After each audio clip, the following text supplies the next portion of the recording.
Hi, it's Alaska Granny. Today I'm getting out my Magic Mill Food Dehydrator because I'm going to dehydrate some frozen broccoli. Frozen vegetables already come cut up and blanched, so you don't have to do anything except open the bag and pour them onto your racks. I noticed here at my stores in Alaska, frozen vegetables are becoming not only much more expensive, but the varieties are becoming limited. I want to be able to have the variety of foods that I want. The varieties are becoming less and less in my grocery stores, and the prices are going up, so it's a great time to add to the stockpile of food that I have on hand.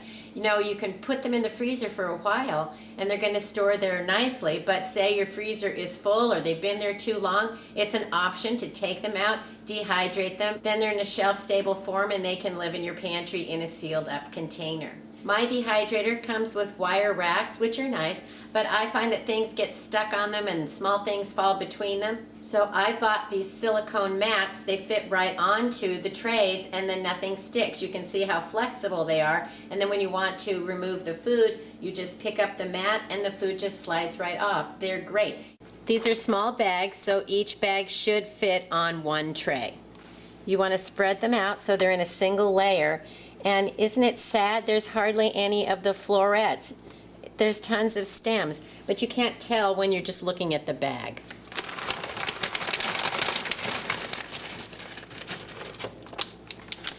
I'm going to remove some of the trays so that I can give them a little more space in between.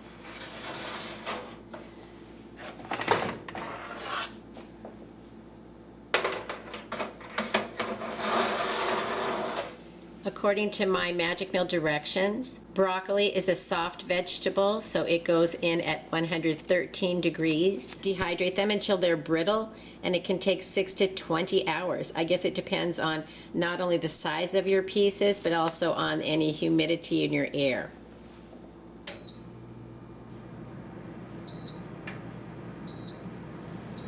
I can toggle the temperature to 113 and I'm going to set the time at about 12 hours, but you want to check them every now and then to see how they're doing. Smaller pieces will probably be done before larger pieces, so it's good if things are approximately all the same size. It doesn't matter if they're frozen, they're going to thaw and dehydrate at the same time. So just take your frozen veggies, put them on the rack, slide them in the dehydrator, and let the dehydrator do all the work for you.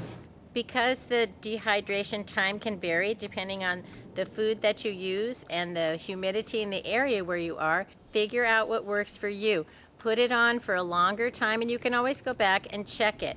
And if things are not quite dry, then you can turn it on and allow it to go for a few more hours until you get to the correct consistency. These had a lot of moisture, so they took a little longer than the 12 hours, but it's easy to just turn it on and let them keep going. Once they're done, the nice easy release sheets are great. You can just fold them up and the food just slides off. And the same with the large items, you can easily remove them and put them into a jar. I put them in a clean canning jar. It conditions them to make sure that everything is thoroughly dried. You can shake them around, stir them a bit, and make sure everything looks good. If anything looks like it's not quite completely dried, then you have the opportunity to put it back into the dehydrator and dehydrate it for a few more hours as needed. If you have any tips or tricks on how to use dehydrators that can help us all learn from each other, please share them in the comments below. If you enjoyed my video, I hope you'll share it with someone else you think might like it. Please subscribe to the Alaska Granny channel.